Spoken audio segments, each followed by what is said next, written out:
Discusión bien informada. El Mostrador en la clave. Con el equipo del Mostrador. Estamos en el Mostrador en la clave. Estamos con Macarena Segovia, Mirko Diego Macari. ¿Qué tal? No sé, si están viendo por streaming, esto es Populismo inédito y populismo puro. Viene con el buzo de la selección argentina con el número 10 de Maradona, que ayer estaba de cumpleaños. Así es, pues. Un homenaje al más grande de todos. Me la regaló Diego Armando. Diego Armando. Fuimos a carretear una noche. ¿Y resististe, Macari? Bueno, fue la última vez que carreteé. Te creo. No pudiste carretear nunca más. Nunca más. Oye, bueno, que nada, bienvenido a la sección Mostrador en la clave. Interesante lo que estaba planteando Axel Kaiser recién sobre la entrevista a Steve Bannon, que es un personaje que hay que acordarse que nada de eso aparece en la entrevista porque se concentró básicamente en los temas políticos, pero que ha hecho un giro en diversas actividades, qué sé yo, desde Hollywood, Cambridge Analytica, empresario además a rato, estuvo en Goldman Sachs, en el mundo financiero, y finalmente recala como estratega especial de Donald Trump durante su campaña, y fija esta lógica de como él le llama, populismo de derecha, que por cierto, se señalan un montón de cosas ahí, que esto es devolverle al ciudadano la capacidad de que tenga palabra y voto en las cosas que le suceden, pero el hecho es que cambia todo el contenido comunicacional de la comunicación política tradicional a la hora de las elecciones. Y bueno, y calza y empalma eso con un auge de una ola de lo que podríamos denominar hoy día populistas de derecha y personas que son muy duros y muy rotundos en lo que se debe hacer, particularmente para aislarse casi como si fuese un cuerpo que se quiere aislar de un mundo enfermo alrededor. Y aparecen entonces todos estos liderazgos de los Bolsonaros, de los austriacos, los húngaros, la lógica de Marine Le Pen, los italianos del norte, en fin. No, yo te lo comenté el día lunes.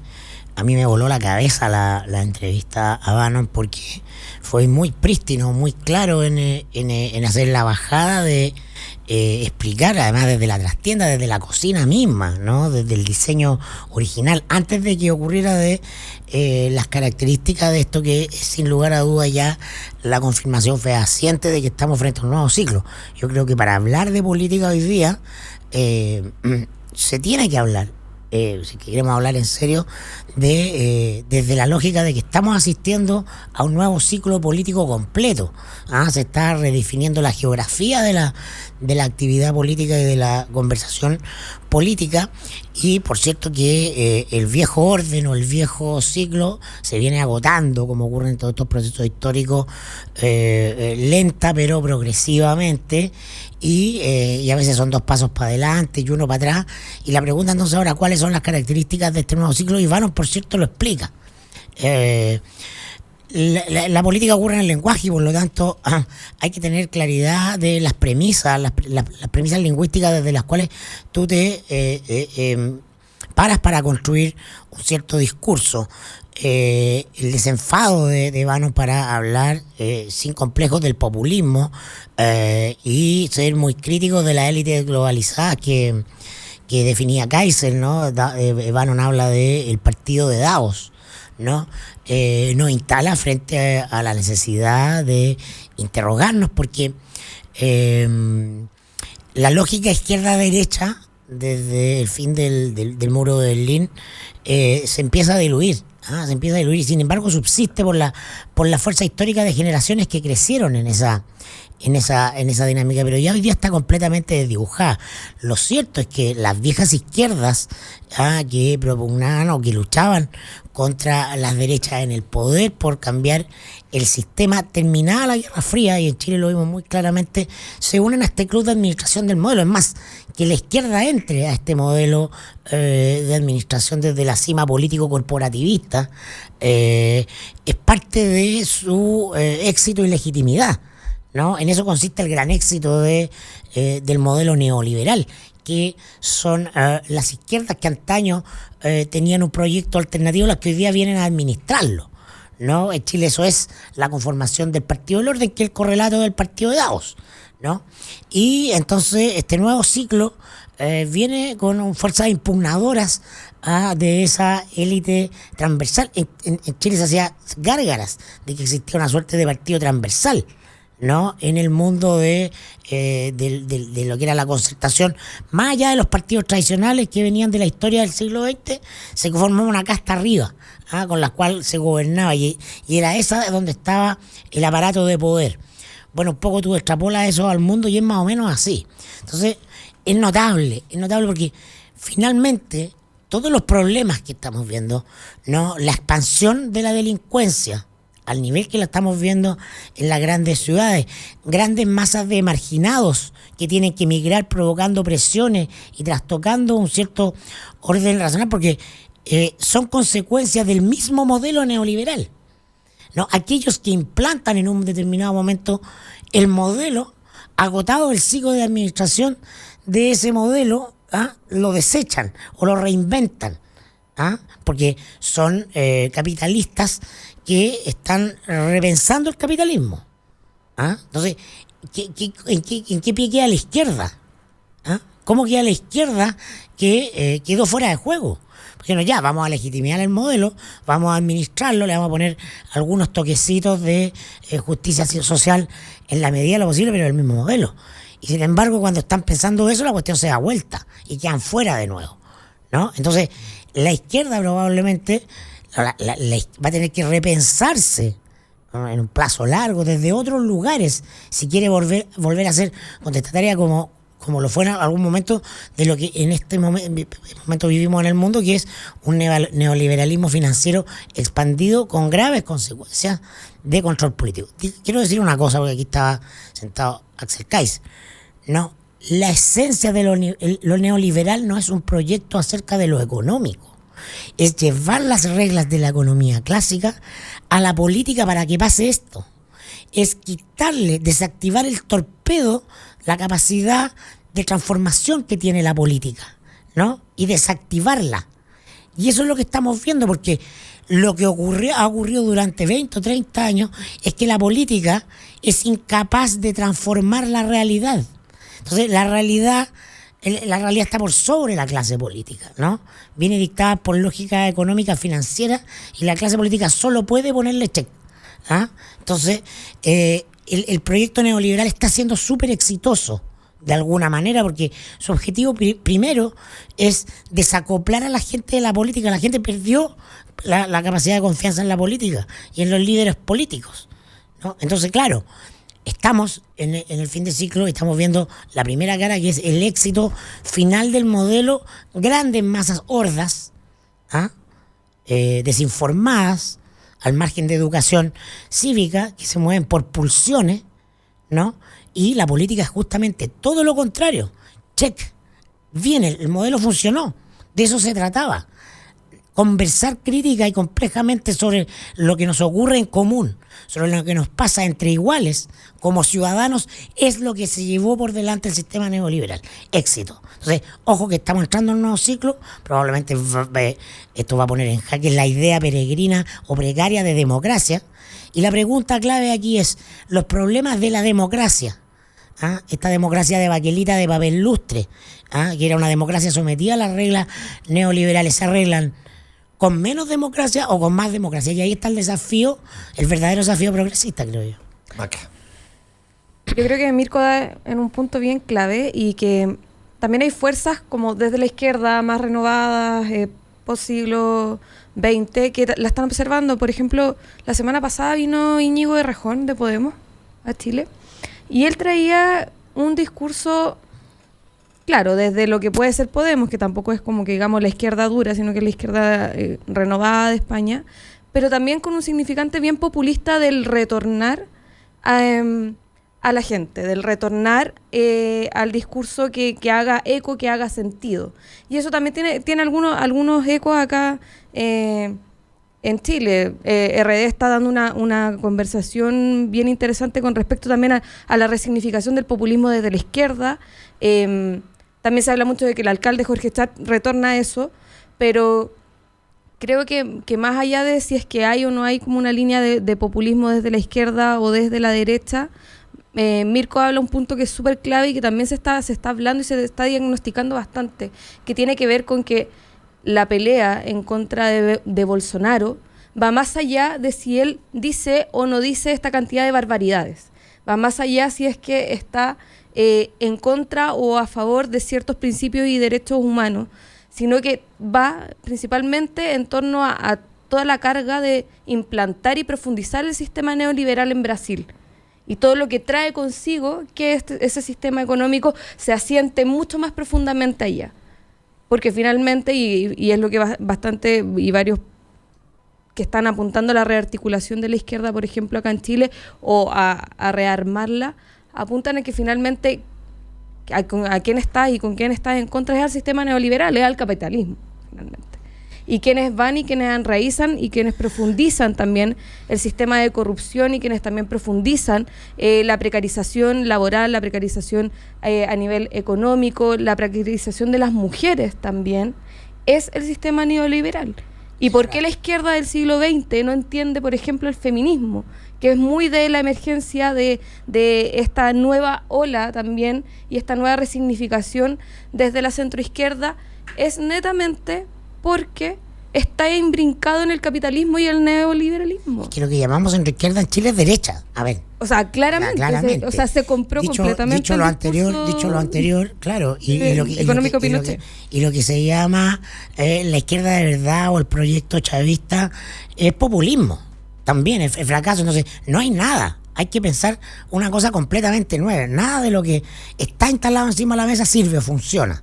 O sea, yo creo que esa es la lectura yo creo que una gran distinción, a propósito de lo que tú dices, Maca, es que neoliberalismo no es capitalismo. El capitalismo son unas reglas acerca de lo económico. El mejor espacio económico es el lugar de encuentro entre la oferta y la demanda, en productores y consumidores. ¿No? El neoliberalismo, y por eso sigue la extinción, es llevar reglas de la economía, de una economía que efectivamente funciona, ¿no? Porque el socialismo económico es un fracaso, toda la experiencia histórica es llevarla a la política y a otros ámbitos de la sociedad para deshacerse de ellas, para destruirlas. A ver, para destruir la política, para destruir la sociedad, para destruir la educación, para destruir todos los lazos sociales, ¿no? Es un agregado de individuos. La sociedad es un agregado de individuos donde cada uno brecha por su propio interés, maximiza utilidades racionalmente y el otro le importa un bledo. Bueno, eso es el neoliberalismo. Entonces, el neoliberalismo no es un proyecto económico, es un proyecto político. O sea, político-social. Político-social, llevar las reglas de la economía neoclásica. A través de la economía. Porque uno no puede decir, también a la luz de la evidencia histórica, el capitalismo no funciona. El capitalismo funciona. Como organización económica funciona.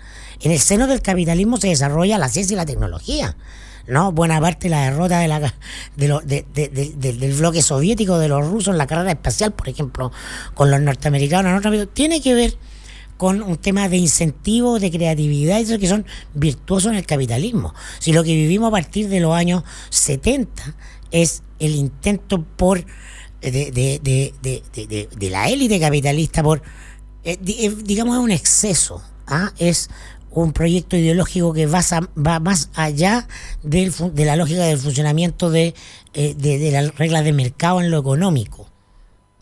Entonces se trastocan los valores iniciales del capitalismo norteamericano, que nadie puede decir que no funcionó bien por una parte del siglo XX, ¿no? ¿Cuándo se empieza a chacrar? Y por eso recomiendo siempre el documental de Chomsky, Porque lo explica muy bien. Pero yo ahí difiero un poco contigo de esa Porque no, lectura de porque la Chomsky. izquierda, Recuerda que me cierta mandaste izquierda escribir sobre eso. también se pasa de rosca.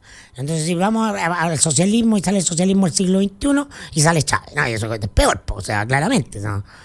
Lo estamos viendo, entonces no hay que cegarse frente a eso. Pero las interpretaciones, y claramente Chomsky lo plantea de una forma, es que cualquier tipo de control social está profundamente imbrincado a través de la economía. O sea, finalmente no es que el neoliberalismo haya venido a controlar desde la economía el sistema social y que se aprendió la ampolleta y pasaron a eso. O sea, el capital también siempre ha tenido una imbricación en el control social, en el control del hogar, por ejemplo, en el control de la economía doméstica. La mujer, históricamente, desde el capitalismo ha sido controlada su rol social desde la economía doméstica, desde el rol, por ejemplo, de producción de capital humano para ser explotado dentro del sistema. Entonces, yo ahí difiero bastante contigo con respecto a ese tema, Mirko. Qué bien, porque bueno, o sea, pues, sin duda sí eso es así, pero eso no es culpa que el mejor lugar para que se encuentre la oferta y la demanda sea el mercado. Eso no falló, ¿no? Es un paso posterior a aquel. O sea, el capitalismo no es un proyecto global, el neoliberalismo es un proyecto global.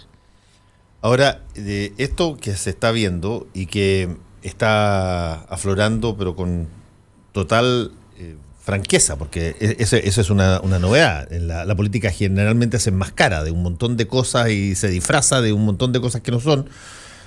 Hoy se está señalando, mira, básicamente la gente tiene que entender que estas viejas fórmulas multilaterales y multiglobales de enfrentar distintos tipos de amenaza no son la solución, que hay que mirar más el ombligo, hay que mirarse un poquitito más de lo que cada cual puede aportar y hacer y exigir en función de eso el que el Estado te entregue la garantía, seguridad y espacios para que tú te puedas desarrollar.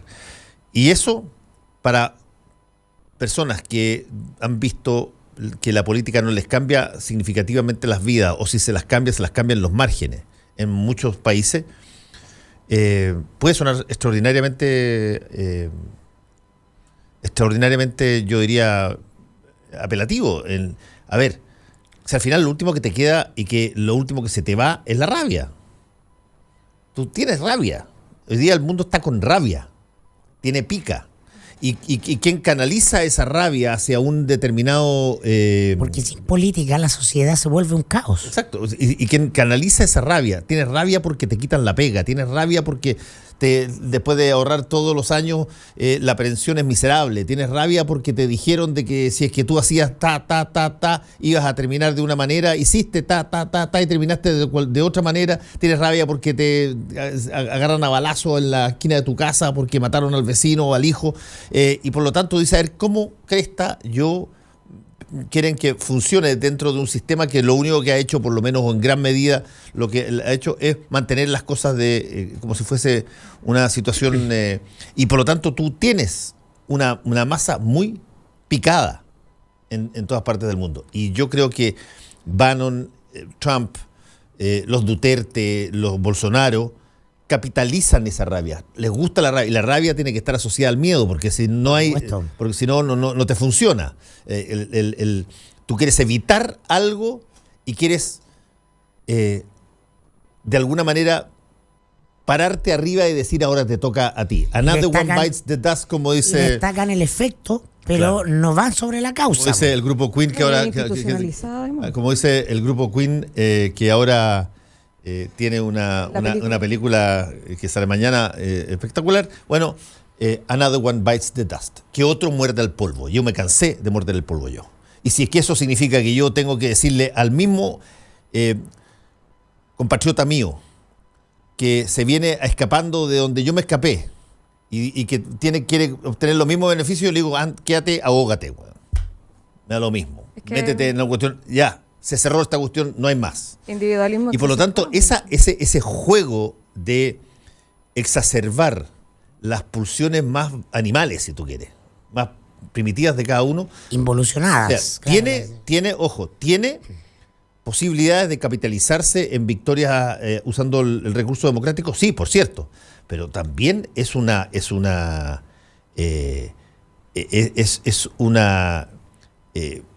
un instrumento, una herramienta que en cualquier momento se te desmadra, porque tú no sabes exactamente para dónde sale. La rabia es una cosa que no tiene un control específico.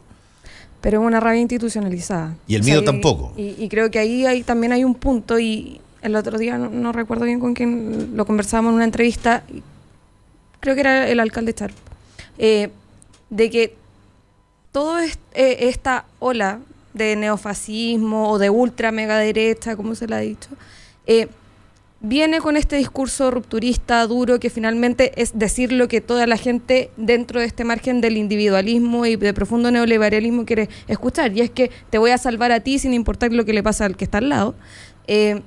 Llega también con una jineta institucionalizada, y creo que eso es súper complejo de observar y también de tal vez hacerle frente, porque no es que hayan llegado a través de un golpe de Estado, como ocurrió en el siglo XX, sino que vienen también con un apoyo popular bastante grande. Por supuesto. Y eso complejiza aún más. Y más conectado que nunca, ¿no? No, sí, y complejiza aún más también lo que pueda significar una rearticulación de una oposición, por ejemplo, o la reconstitución de los espacios sociales.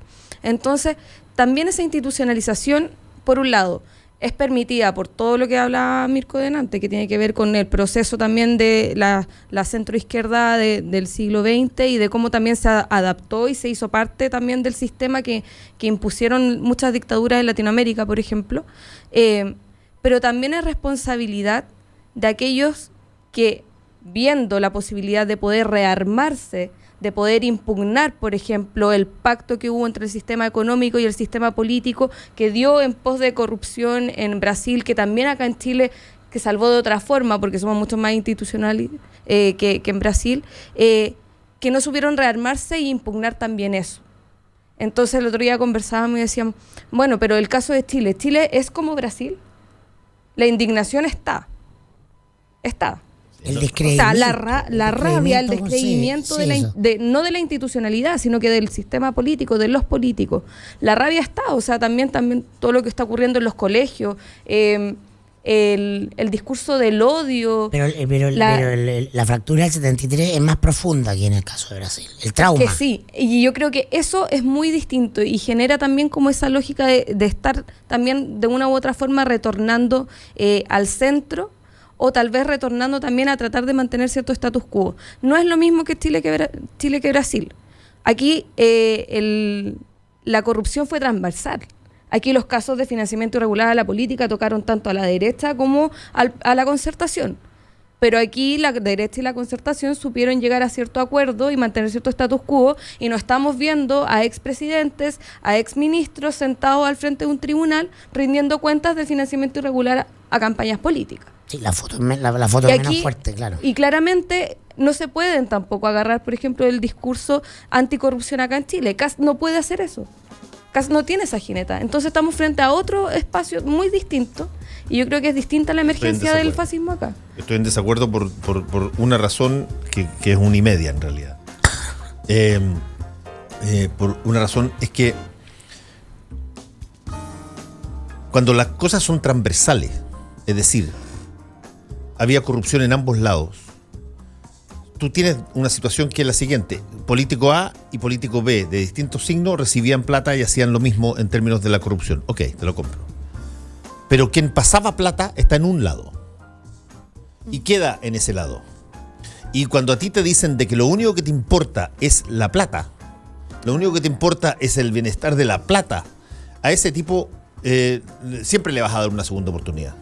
Porque él es el que te crea empleo, porque él es el que te crea empresa, porque él es el que te contrata. Independientemente de si lo hizo pagándote por debajo los políticos o no. La izquierda, la única forma que histórica tenía de generar una situación de, si tú quieres, bienestar asistencialista de este tipo era darte el empleo cuando llegaba al gobierno. El clientelismo. Pero cuando no estaba en el gobierno no tenía nada que ofrecerte.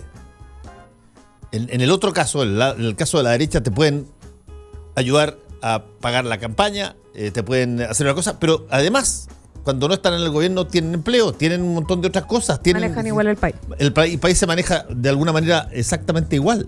Entonces no es la transversalidad, está en cuando tú recibes y estiras la mano y corrompes el sistema. Pero en la corrupción del sistema, si es que es transversal, quien pierde más siempre es aquel que no tiene ninguna alternativa. Ahora en Chile, y además hay otra cosa en Chile, que está legitimado el sistema de crédito y consumo. Por supuesto. Que es la forma de terminar la vida. Eso no ha pasado en otras partes. Por supuesto. Ahora, como el no terminar el mes y endeudarse para no terminarlo está aceptado por la gente. Bueno, vamos a ver cuál va a ser la condena que le den Por eso. al exgerente general de las cascadas, ¿te acuerdas tú? El que tiene El caso Sokimich. el caso Sokimich, que fue Contese. no es Contese. ¿Cómo se llama? Que estoy tanto espérate que lo tengo. El caso Cascada. Sí, pues, el caso Cascada, que acaba de salir el fallo culpable por 5 o 6 cosas. Aldo Mota. Aldo Mota. Hay un veredicto condenatorio contra él, exgerente general de Pampa Calichera, Norte Grande. Tienen como 5 o 6 casos y se están pidiendo una cantidad de años. Vamos a ver cuál es el resultado de esto. Vamos a ver si es que toca a Julio Ponce también. Si es que se abre la arista hacia Julio Ponce. Hay que ver, pero si es que eventualmente esto es una pena muy pequeña para la cantidad de cosas que se le están imputando, bueno, tenéis todas las condiciones para poder sacrificarte en función de un bien mayor. Si es que no es el chivo expiatorio. Yo creo que tengo menos fe que tú. Vamos a ver, a nadie le gusta estar preso, créeme. No, me imagino. Hacemos un alto y volvemos. Justo al mediodía, de lunes a viernes, Cónclave Deportivo. Entregamos fútbol primero que todos. ¿Dónde quedó el famoso recambio cuando yo veo debutar ayer un muchacho de 29 años que duró un tiempo? ¿Dónde quedó el recambio cuando uno ve que Diego Valdés no toca la pelota en todo el partido? ¿Dónde quedó el recambio cuando uno ve que las figuras de la selección siguen siendo Vidal, Sánchez, Medel?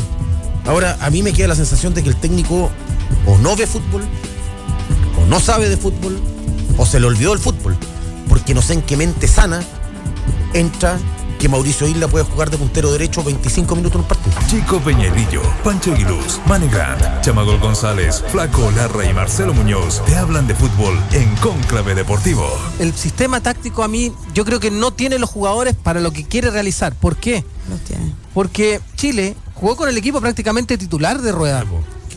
México B. A diferencia de México, Sí, yo lo dije al principio. que México tenía prácticamente 8 jugadores afuera que van a ser titulares y que son jugadores que todavía por la edad le alcanza. Cónclave Deportivo, de lunes a viernes, justo al mediodía, 92.9. Somos fútbol, somos la clave. Hora clave. 9 de la mañana, con 2 minutos. 92.9. Somos como tú, somos la clave. Para hacer un buen negocio, necesita ser un gran anfitrión. Para organizar un seminario productivo, debe elegir el lugar correcto. Visite Hotel Los Nogales y compruebe que superaremos sus expectativas. 5 salones de hasta 300 personas con equipos audiovisuales, estacionamiento y Wi-Fi de alta calidad. Cotice en hotelnogales.cl o al 223-356958. A 2 cuadras del Metro Estación Los Leones. Hotel Nogales, Los Nogales 741 Providencia.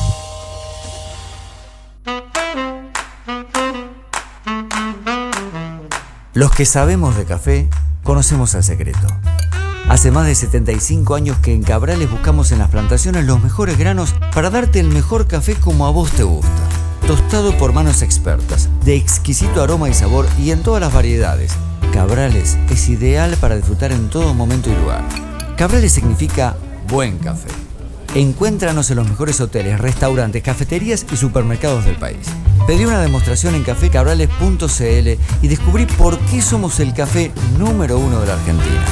Cabrales, dedicados al café.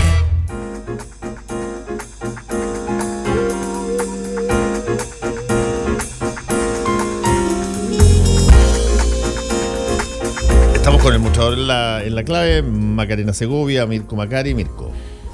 Sí, me quedé con una pregunta dando vuelta ayer, porque el Manual de la Comunicación Política 1, Tirón y Cavallo, es que tú no puedes instalar más de un tema fuerte a la vez. Han habido quejas incluso en la derecha, en los parlamentarios de la derecha, cuando el gobierno se ha entusiasmado mucho con más de un tema en la agenda en un cierto momento, hace unos meses atrás. Porque todos saben esto. ¿Sí? El gobierno tiene un proyecto y tiene fe en su proyecto y quiere que el proyecto se discuta y se instale y tiene algo que ganar en el proyecto, lo refuerza y para eso se genera una estrategia de copamiento de medios, filtras noticias a un medio, otra noticia a otro, el adelanto, se despliegan los ministros, se definen vocería y se despliegan los ministros a defender la reforma. Entonces me parece que no es casual que a poco más de un día de haber sido anunciado el proyecto estrella de reforma previsional de Piñera y en un acto frente a gente de la tercera edad donde iba a ir a explicar el proyecto, el propio presidente se despacha el anuncio de que viene una reforma a las ISAPRES y dice que es con el fin de las preexistencias y las carencias. Y entonces, claro, desplaza la agenda. ¿Eso es deliberado o es un error? Yo creo que es completamente deliberado y la pregunta tiene que tener una respuesta tentativa. Yo creo que lo que pasa es que rápidamente el gobierno se dio cuenta que no tiene cómo ganar en el proyecto previsional comunicacionalmente. Entonces, mientras se discute el proyecto, el gobierno va a querer instalar otras medidas de corto o mediano plazo para que comunicacionalmente estemos hablando de eso y no de la reforma previsional, porque probablemente se lo deben haber medido si el gobierno no hace nada sin medirlo. Deben haber medido que no tenía mucha ganancia con el proyecto de reforma previsional, porque el proyecto de reforma previsional instala al presidente en la misma posición en el que él quiso poner a la centroizquierda, a la oposición, por el aula segura. El presidente le preguntó a los parlamentarios, a los senadores básicamente, ¿de qué lado están? ¿De los delincuentes o de los ciudadanos decentes de este país? Bueno, y en el proyecto de previsional del gobierno, que es claramente un abrazo a la industria, ¿no? Se extiende la industria del día al 4%, básicamente, ¿no? Se le da vuelta el asunto, es un boomerang para el presidente.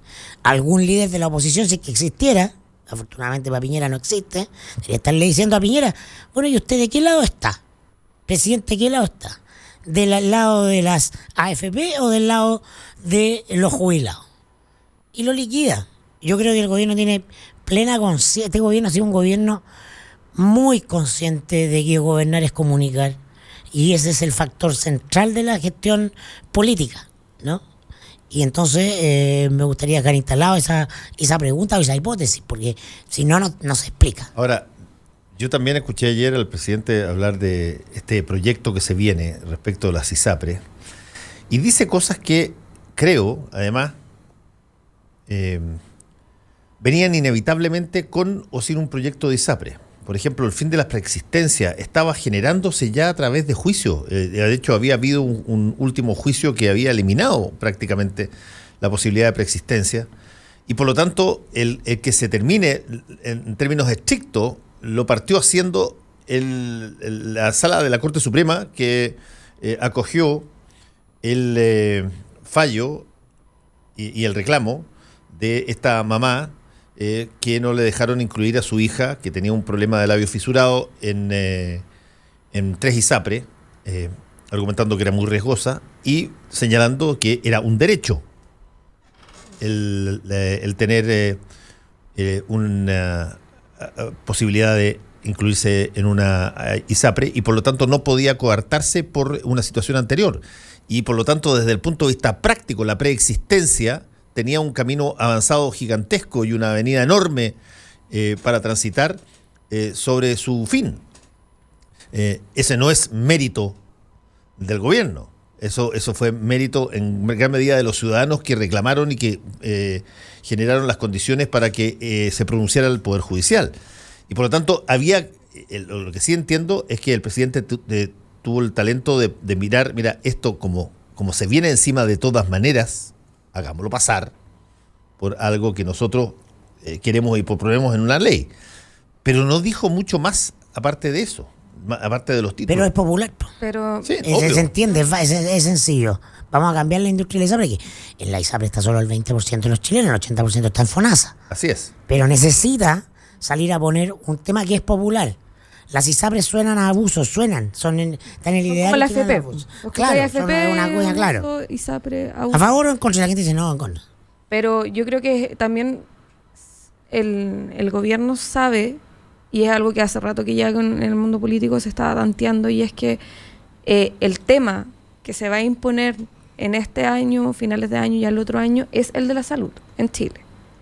Que finalmente es el que no ha hecho un estallido tan grande. O sea, tuvimos hace un par de años atrás el tema del FP, en donde se visibilizó, en donde salió mucha gente a las calles a manifestarse.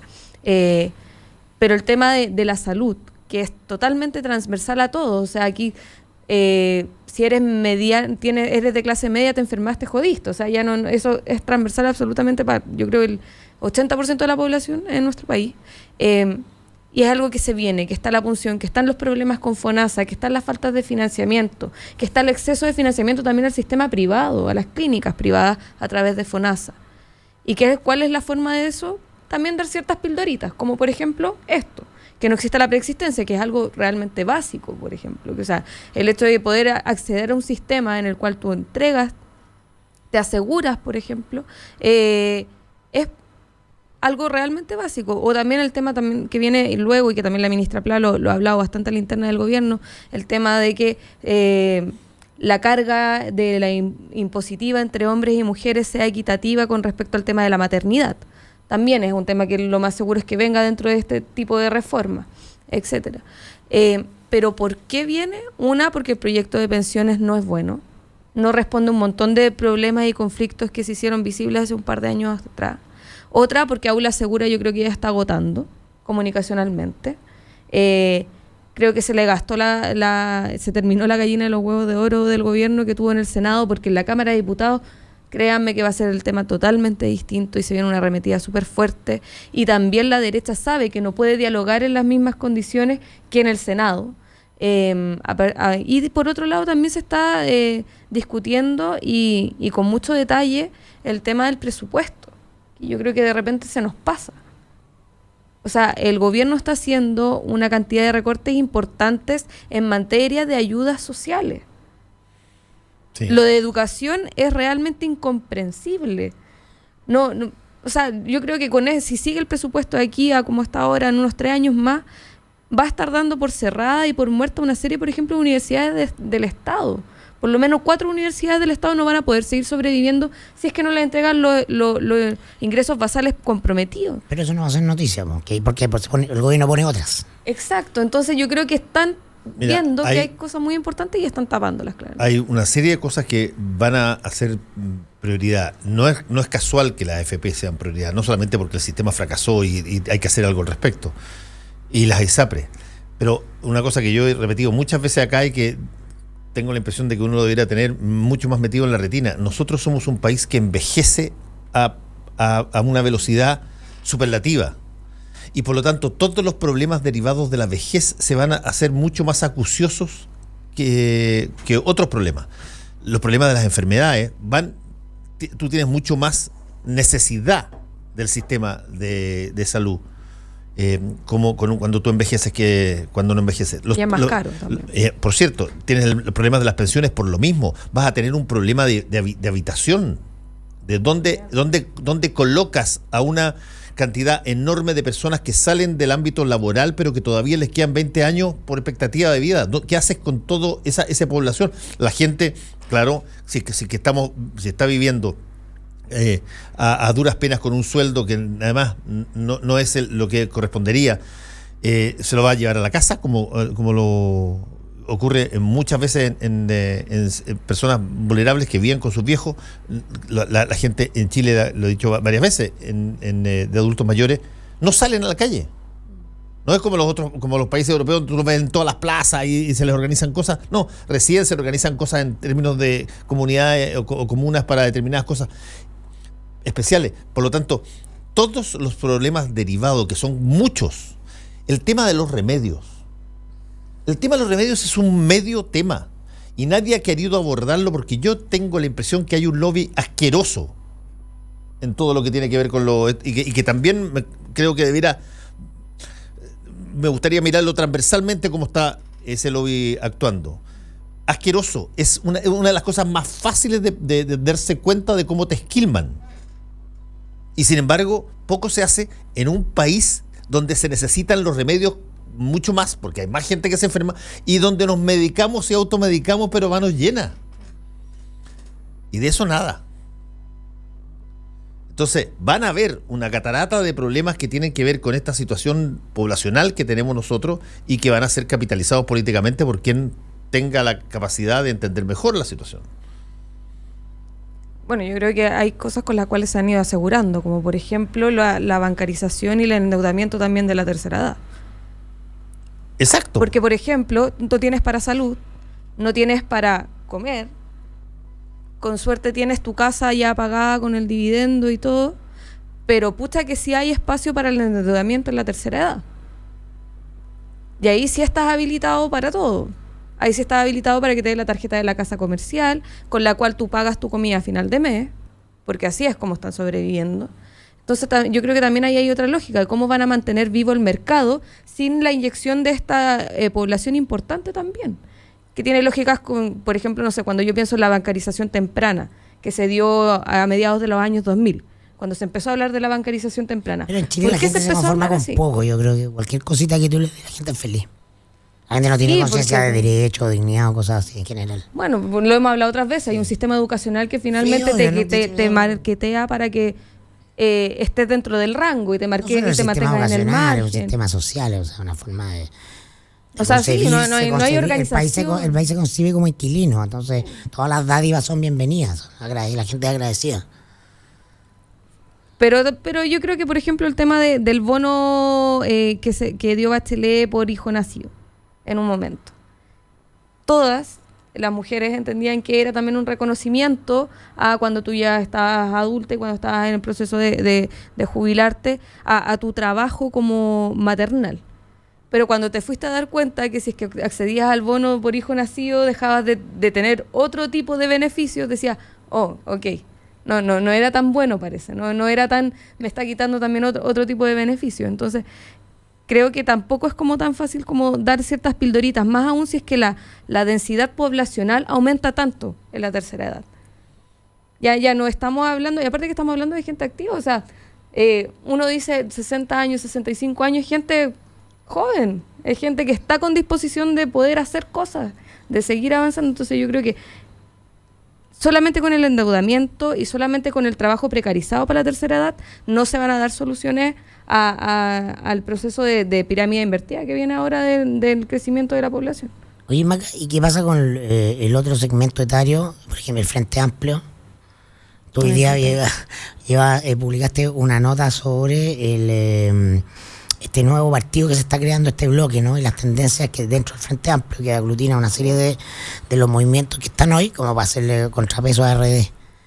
Sí, hace un tiempo que venimos hablando en el diario acerca de la conformación del Partido de Convergencia, o la Convergencia de Izquierda, como le llaman, que aún no tiene nombre, y que serían, básicamente, son 4 organizaciones: Movimiento Autonomista, donde está el alcalde Char, los diputados Gabriel Boric, Diego Santibáñez y también Gonzalo Vinter, Izquierda Libertaria, Nueva Democracia y Socialismo y Libertad, o SOL, como le dicen.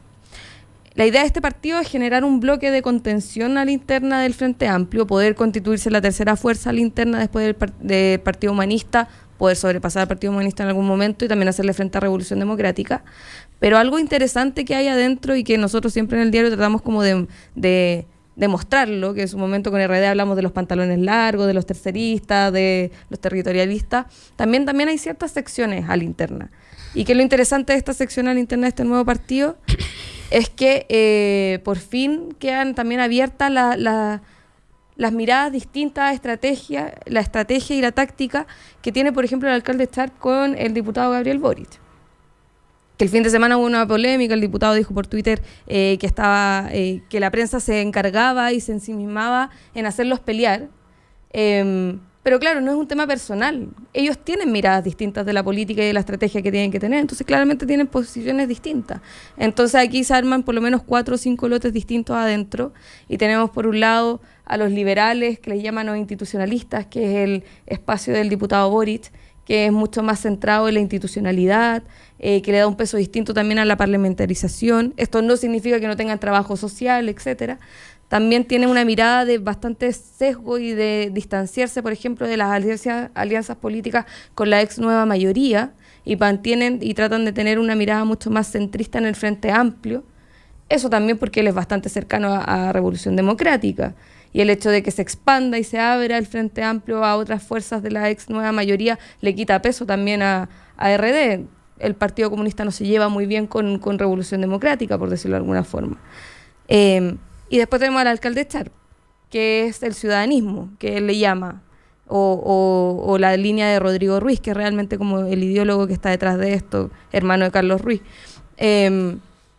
¿Y qué plantea el ciudadanismo? La centralidad... El último gobierno ciudadano que yo escuché era el de Bachelet 1, ¿te acuerdas tú? Es que yo creo que por ahí va también, pues, o sea, tiene que ver un poco con eso. O sea, el ciudadanismo es, por un lado, retorno al municipio, que es el bastión de él, y la arremetida que está preparando el alcalde Char es para esta municipal, y yo creo que le apuesta a tener por lo menos 5 o 6 alcaldes de su propia línea en esta pasada. Pero también él tiene una táctica de flexibilización mayor con la ex nueva mayoría. O sea, el alcalde dice, a mí no me gusta hablar con las cúpulas del Partido Socialista, porque no son antineoliberales, pero con las bases a nivel territorial vamos a hacer todas las alianzas que queramos, porque las bases no son la cúpula. Con el Partido Comunista tiene muy buenas tratativas también. Entonces ahí también hay líneas distintas de cómo vamos a abordar también las municipales, plantean ellos. El alcalde dice, no, nosotros tenemos que decir exactamente a qué municipios vamos a ir estratégicamente. ¿Por qué? Porque muchos hablan de que habría detrás de eso un pacto por omisión con la ex nueva mayoría. En cambio, desde RD o desde otros sectores también de esta convergencia plantean que hay que tratar de ir a todos los municipios posibles, para que el Frente Amplio pueda tener también la mayor cantidad de representación en esa área. Y por otro lado tenemos a las feministas, quienes plantean y empiezan a tantear que ya no van a tener como la capacidad de poder implantar la línea transversal del feminismo y van a tener que tener su propio lote. Y por otro lado tenemos a Nueva Democracia con Sol o parte de ellos, que tienen un núcleo mucho más de izquierda, que se distancian. ¿Los ex-PC? No.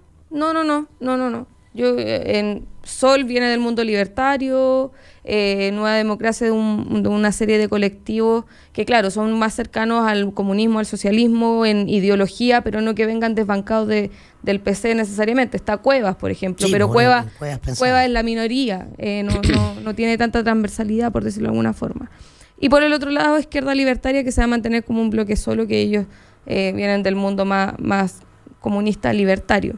Pero lo interesante de esto es que se demuestran, y que es la discusión que están teniendo ahora en el Frente Amplio, cuál va a ser la viabilidad del proyecto de aquí a futuro.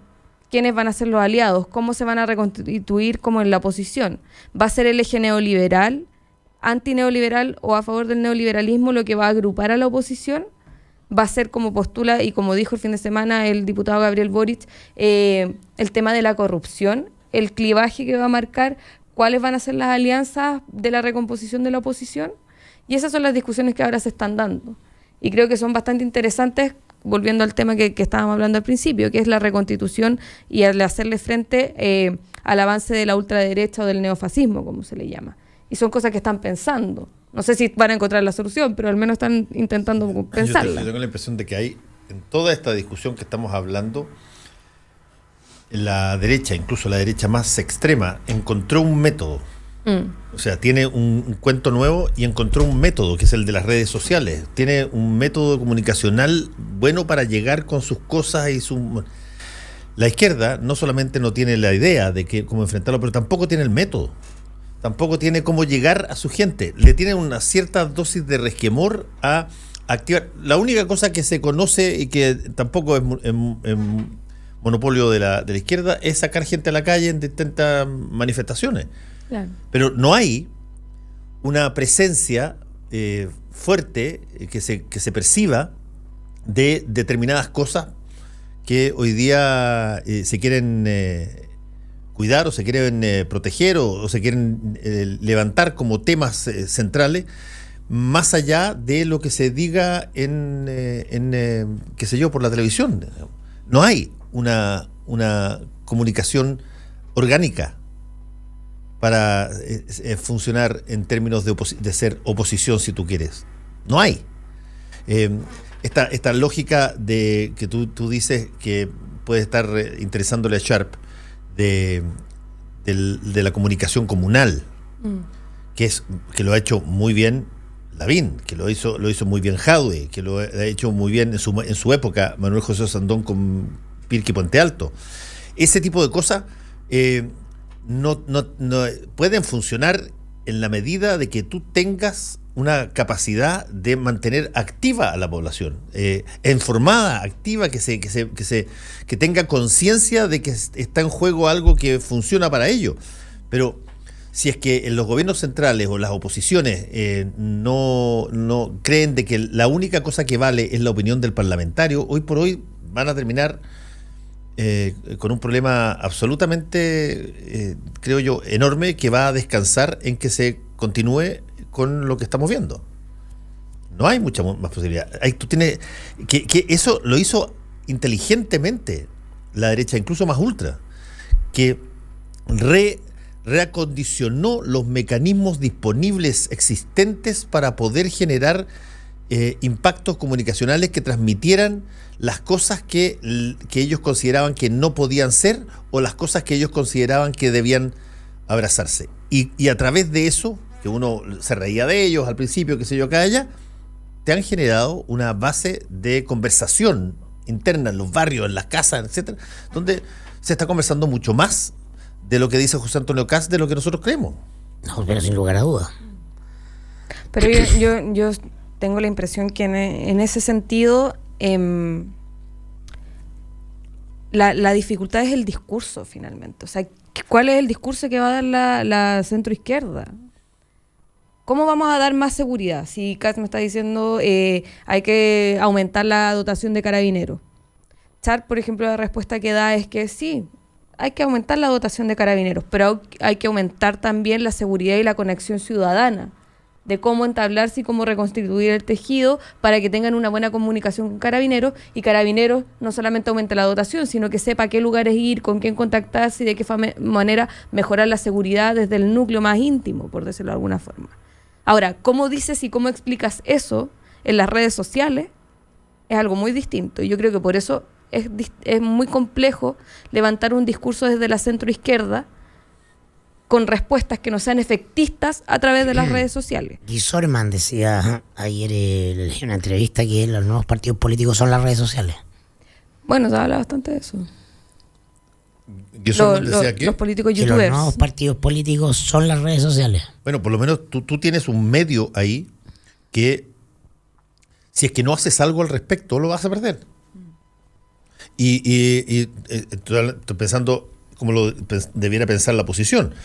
Si es que no utilizo un medio que está ahí asequible, creciente, hiperpenetrable, penetrante, y lo está usando mi adversario en términos ideológicos, bueno, o disputo esa pelea o no la disputo. Es que yo creo que la disputa está. El punto es cómo haces, cuál es el mensaje también. En la campaña presidencial no se disputó, po. No se disputó. No se disputó. Pero Guillén no lo disputó. Ni Beatriz Digamos Sánchez que Beatriz tampoco. Sánchez sí generó una línea totalmente distinta a nivel. Además, yo creo que ella ha resultado mucho del activismo en las redes sociales, sobre todo en los segmentos más jóvenes.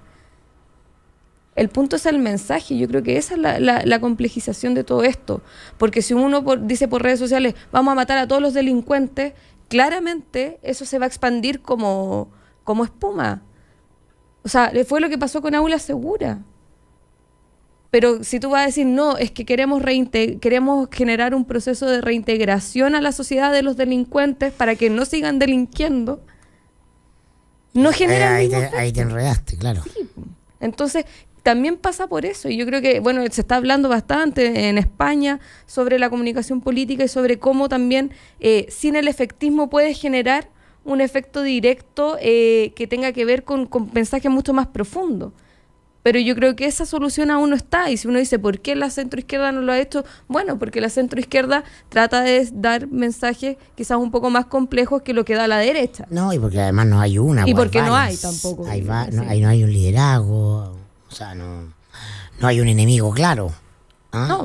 Piñera ganó porque había un enemigo claro. No. Chilezuela, ¿no? Teníamos que oponernos a eso. O sea, que eso construye una imagen. La centroizquierda no va a darse mucho rato vuelta respecto de qué es lo que no quiere. Porque lo que funciona en estos tiempos no es lo que tú propones o quieres, sino lo que no quieres. Las propuestas son la segunda bajada. Lo que define la elección es qué es lo que no eres o lo anti qué. Por lo mismo que hemos dicho varias veces acá, porque es mucho más fácil inculcar miedo que inculcar expectativa o esperanza. Es mucho más fácil inculcar rabia que inculcar optimismo, digamos. Y es mucho más fácil decir qué es lo que no se quiere que aquello que se propone, que tiene una es telepolítica, por eso los noticieros partían con delincuencia. 15 minutos de delincuencia puesta y después vamos a otra cosa, pero... Todavía. Sí, pues todavía pasa. Todavía pasa. Claro, es telepolítica, la política hecha a imagen y semejanza de la televisión.